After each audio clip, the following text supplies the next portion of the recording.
যুক্তরাষ্ট্র অন্তত সাময়িকভাবে হাত তুলে নিয়েছে চট্টগ্রাম থেকে। সেই যে সেনাপ্রধান জেনারেল ওয়াকারুজ্জামান চট্টগ্রামে মানবিক করিডর দেওয়ার প্রস্তাবের বিরোধিতা করলেন, চট্টগ্রাম বন্দর অন্য দেশের হাতে তুলে দেওয়ার বিরোধিতা করলেন, বললেন নির্বাচিত সরকার ছাড়া এই বিষয়ে কেউ সিদ্ধান্ত নিতে পারে না। তারপর দৃশ্যত দেখা গিয়েছিল আমেরিকা একটু ব্যাক গিয়ার দিয়েছে, সরকার গঠন ও নির্বাচন নিয়ে অতঃপর মাথা ঘামানো শুরু করেছিল তারা। কিন্তু আবার দেখা যাচ্ছে গত কিছুদিন ধরে আমেরিকা সক্রিয় হয়ে উঠেছে। গত 14 সেপ্টেম্বর তারিখে একটি মার্কিন বিমান বাহিনীর C-130J সুপার হারকিউলিস পরিবহন বিমান চট্টগ্রামের শাহ আমানত আন্তর্জাতিক বিমানবন্দরে অবতরণ করেছে। বলা হচ্ছে এটি যুক্তরাষ্ট্র, বাংলাদেশ ও শ্রীলঙ্কার বিমান বাহিনীর যৌথ সামরিক মহড়া অপারেশন প্যাসিফিক এঞ্জেল 25/3 তার অংশ হিসেবে এসেছে। এই 4 দিনের মহড়ায় মোট 242 জন সামরিক কর্মী অংশ নিয়েছে, যার মধ্যে বাংলাদেশের 150 জন এবং যুক্তরাষ্ট্র থেকে 92 জন রয়েছে। এটি একক কোনো ঘটনা নয়। গত জুলাইয়ে সিলেটে টাইগার লাইটনিং 2025 নামক আরেকটি যৌথ মহড়া অনুষ্ঠিত হয়েছে। উল্লেখ্য যে চট্টগ্রামে আরও একটি যৌথ মহড়ার পরিকল্পনা রয়েছে আগামী কয়েকদিনের মধ্যে, এবং গত সপ্তাহে বেশ কিছু সংখ্যক মার্কিন সৈন্য আলাদাভাবে এজন্য এই এলাকায় এসে পৌঁছেছে। চট্টগ্রাম ভারত ও মায়ানমারের সীমানার কাছাকাছি অবস্থিত, যা তার এই অবস্থান এটিকে একটি কৌশলগতভাবে অত্যন্ত গুরুত্বপূর্ণ অঞ্চল করে তুলেছে। বিশেষজ্ঞরা মনে করেন যে এই অঞ্চলে আমেরিকা এসে ঘাঁটি গেড়ে বাংলাদেশকে ভিত্তি করে ভারত ও চীন, এই দুই শক্তিধর দেশ, বিশেষ করে যে দেশের পেটের মধ্যে বসে আছে বাংলাদেশ, সেই ভারতের প্রভাব আটকে দেওয়ার উদ্দেশ্যে আমেরিকার এই সক্রিয়তা। আমেরিকার আরও উদ্দেশ্য বাংলাদেশ, মায়ানমার, ভারতের কিছু সন্নিহিত অঞ্চলকে নিয়ে একটি নতুন ইহুদি খ্রিস্টান রাষ্ট্র গঠন করা। ভারতীয় প্রতিরক্ষা বিশেষজ্ঞদের মতে যুক্তরাষ্ট্রের এই অতি সক্রিয়তা ও একের পর এক সামরিক কার্যক্রম কোনো সাধারণ ঘটনা নয় বা কেবলমাত্র কাকতালীয় কোনো কাজ নয়, বরং এর পেছনে ভারতের উত্তর পূর্বাঞ্চল এবং মায়ানমারে আমেরিকার বিশেষ উদ্দেশ্য সফল করা, যার জন্য বার্মা অ্যাক্ট হয়েছিল কয়েক বছর আগে, সেই উদ্দেশ্য সফল করার গভীর চেষ্টা।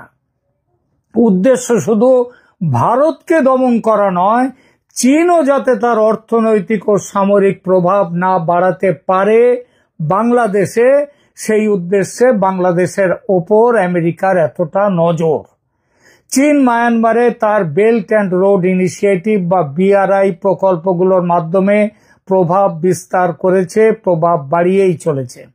চীন মায়ানমার অর্থনৈতিক করিডর এবং কাইফিউ গভীর সমুদ্রবন্দর প্রকল্প চীনের জন্য ভারত মহাসাগরে প্রবেশের একটি গুরুত্বপূর্ণ পথ, আর এই ইন্দো প্যাসিফিকে চীনের এই গুরুত্বপূর্ণ পথটিকে বন্ধ করার জন্য বাংলাদেশে বসতি ঘাঁটি তৈরি করতে চায় আমেরিকা। এই করিডরটি, এই যে চীনের CMEC অর্থাৎ চায়না মায়ানমার ইকোনমিক করিডর, এটা চীনের ইউনান প্রদেশ থেকে শুরু করে মায়ানমারের পশ্চিম উপকূল পর্যন্ত বিস্তৃত। 2025 সালের মার্চের তথ্য অনুযায়ী চীন মায়ানমারের সামরিক জান্তাকে অস্ত্র সরবরাহ, ড্রোন প্রযুক্তি এবং প্রতিরক্ষা শিল্পে প্রযুক্তিবিদ প্রেরণের মাধ্যমে সক্রিয় সহায়তা দিচ্ছে। এর ফলে কি হচ্ছে? এর ফলে এই মুহূর্তে যে বাংলাদেশের সন্নিকটে যে আরাকানের যে আরাকান আর্মি কিন্তু এখন একটু পিছিয়ে এসেছে।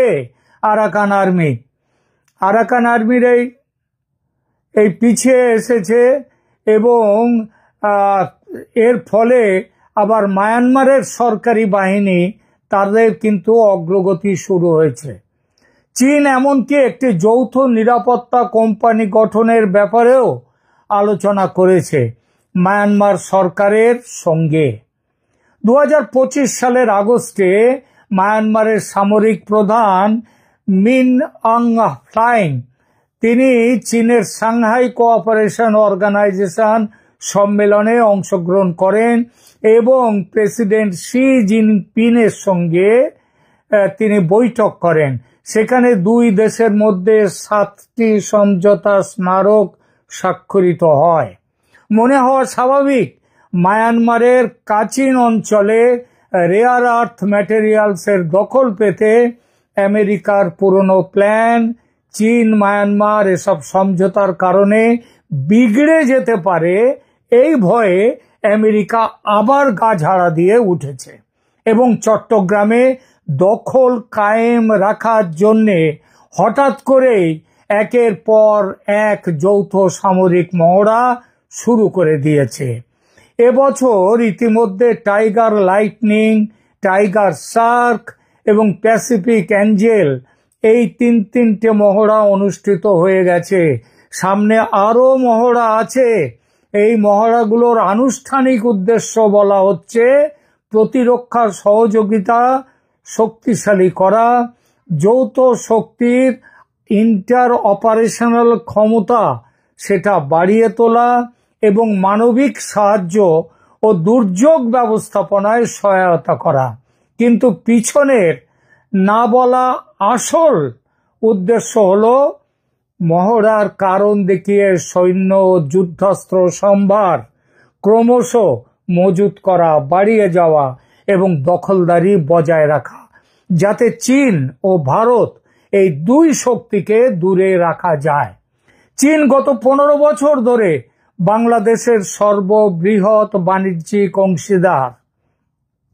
Institute of south Asian studies, national university of সিঙ্গাপুরের এই এপ্রিলে দেয়া তথ্য মোতাবেক প্রায় 1000 চীনা কোম্পানি বাংলাদেশে কাজ করছে এবং 5.5 লক্ষের বেশি চীনা কর্মচারী এই সব প্রতিষ্ঠানে কাজ করছে। 2025 সালের মার্চে মোহাম্মদ ইউনূসের চীন সফরের সময় দুই দেশ 8টি সমঝোতা স্মারক স্বাক্ষর করে। চীন $2.1 বিলিয়ন বিনিয়োগ করেছে বাংলাদেশে। ঋণ ও নতুনভাবে বিনিয়োগ করবে। ঋণ ও অনুদানের প্রতিশ্রুতিও দিয়েছে। সুতরাং সহজে ছাড়বে না চীনও। শুধু অর্থনৈতিক সহযোগিতা নয়, কূটনৈতিক সমর্থনও দিচ্ছে চীন। চীনা পররাষ্ট্রমন্ত্রী ওয়াং ই তিনি জুলাই 2025 সালে বাংলাদেশের অন্তর্বর্তী সরকারের প্রতি সমর্থন জানিয়েছেন এবং আসন্ন নির্বাচনে সহায়তার প্রতিশ্রুতি দিয়েছেন। যদিও চীন বাংলাদেশ এই সম্পর্ক আমেরিকার বিরোধিতায় বর্তমানে কিছুটা চাপের মধ্যে পড়েছে, যে সেটাও ঠিক। এটা নতুন করে বলার অপেক্ষা রাখে না যে ভারত বাংলাদেশ সম্পর্ক বর্তমানে ইতিহাসের সবচেয়ে শীতল পর্যায়ে আছে। শেখ হাসিনার পতনের পর ভারত বাংলাদেশ সম্পর্কের এই প্রচন্ড শীতলতা। ভারত ভিসা নিষেধাজ্ঞা এবং কূটনৈতিক দূরত্ব বজায় রেখেছে। 2025 সালে ভারত বাংলাদেশি পণ্যের ওপর বাণিজ্যিক বিধিনিষেধ আরোপ করেছে। তার পাল্টা হিসেবে বাংলাদেশও আবার কিছু বিধিনিষেধ দিয়েছে। গত 13 এবং এই বিশেষ যে বিধিনিষেধ, এগুলো ভারত যেটা দিয়েছে সেটা একটা বড় প্রভাব ফেলেছে বাংলাদেশের পোশাক তৈরি শিল্পের উপর। গত 13-14 মাস পেছনে তাকালে দেখা যায় সম্পর্ক খারাপ হওয়ার মূল দায় কিন্তু বাংলাদেশের বর্তমান শাসকদের।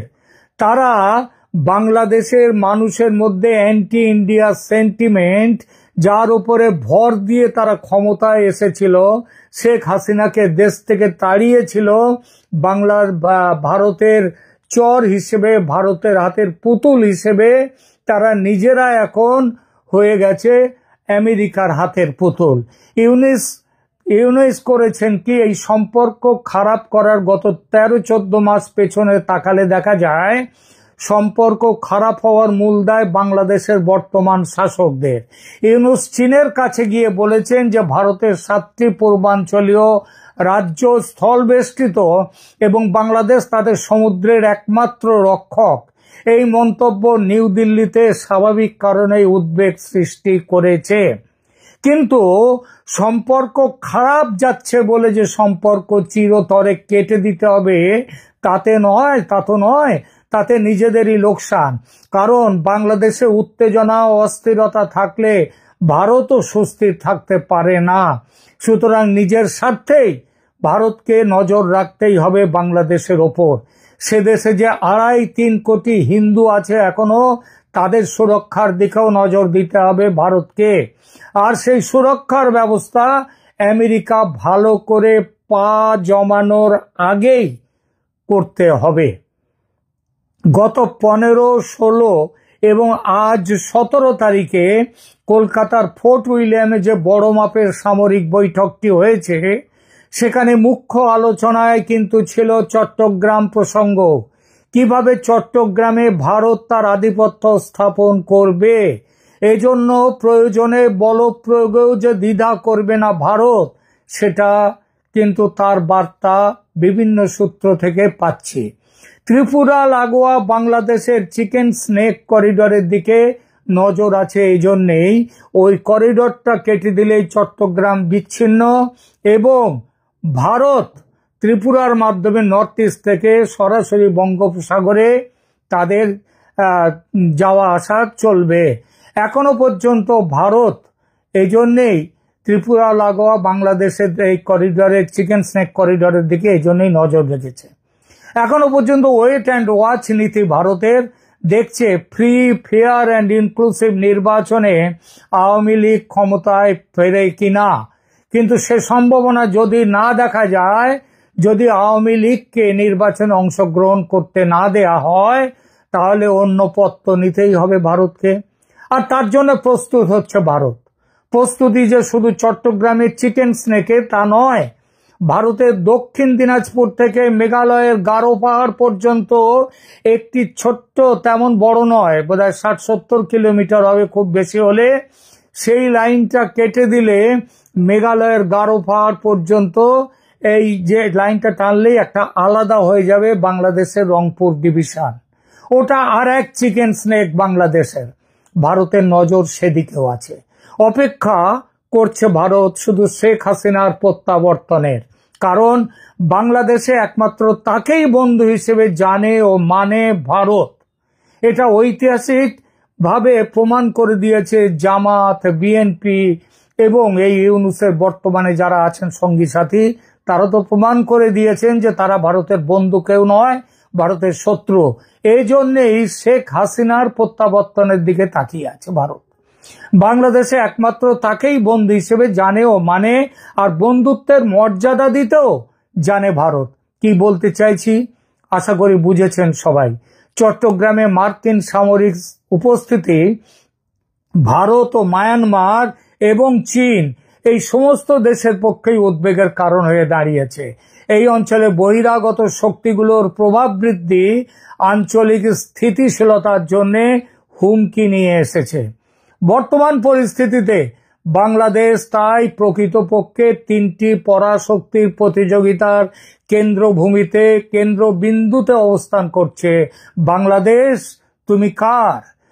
যুক্তরাষ্ট্রের চট্টগ্রামে বর্ধিত সামরিক কার্যক্রম, চীনের মায়ানমারে ক্রমবর্ধমান প্রভাব এবং ভারতের আঞ্চলিক নিরাপত্তা উদ্বেগ, এই 3টি বিষয় একসঙ্গে দক্ষিণ এশিয়ায় একটি জটিল ভূ রাজনৈতিক পরিস্থিতির সৃষ্টি করেছে এবং বাংলাদেশ হচ্ছে যার কেন্দ্রস্থল। সুতরাং প্রশ্ন এখানে, বাংলাদেশ তুমি কার? কেউ সহজে তার দখল ছাড়তে যাবে না। শুধু মাঝখান দিয়ে বাংলাদেশ আর বাংলাদেশের থাকবে না। এখনকার মতো এখানেই রাখছি।